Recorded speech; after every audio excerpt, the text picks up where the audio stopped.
امریکی ریپبلکن صدارتی امیدوار ڈونلڈ ٹرمپ اور ڈیموکریٹک امیدوار کملا ہیرس میں پہلا صدارتی مباحثہ ہوا ہے۔ صدارتی مباحثے میں کملا ہیرس اور ڈونلڈ ٹرمپ نے ایک دوسرے پر الزامات کی بوچھاڑ کر دی ہے۔ معیشت، امیگریشن، اسقاط حمل، روس یوکرین جنگ، اسرائیل کے غزہ پر حملوں سمیت اہم داخلی اور خارجی امور پر موقف پیش کیے گئے۔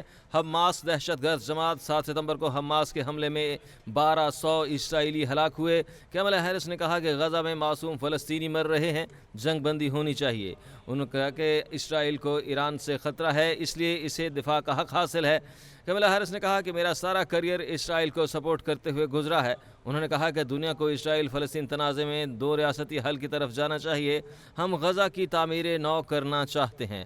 جبکہ ڈونلڈ ٹرمپ نے کہا کہ افغانستان میں متاثرہ امریکیوں کی میں نے دیکھ بھال کی ہے۔ میں نے افغانستان میں ہلاک افراد کے خاندانوں کے لیے پالیسیاں بنائی ہیں۔ جن ریپبلکنز کو میں نے نکالا وہ آج کملا ہیرس کی حمایت کر رہے ہیں۔ سابق امریکی صدر ڈونلڈ ٹرمپ نے کہا کہ امریکہ میں افراط زر ایک سنجیدہ مسئلہ ہے۔ انہوں نے کہا کہ میرے دور میں بڑی معاشی ترقی ہوئی، دوبارہ صدر منتخب ہونے پر اس کو بحال کر دوں گا۔ امریکہ کی مڈل کلاس فیملی سے تعلق رکھتی ہوں صدارتی امیدوار کملا ہیرس۔ انہوں نے کہا کہ امریکی شہری ایسا صدر چاہتے ہیں جو تقسیم کی کر سکے۔ صدارتی امیدوار کملا کہ میں نے ہمیشہ مڈل کلاس طبقے کے لیے آواز اٹھائی ہے۔ ڈونلڈ ٹرمپ کے پاس ترقی کا کوئی منصوبہ نہیں ہے۔ انہوں نے کہا کہ ٹرمپ ہمارے لیے ریکارڈ مہنگائی چھوڑ کر گئے۔ نوبیل انعام یافتہ 6 افراد نے ٹرمپ کو دور میں بدحالی کا دور قرار دیا۔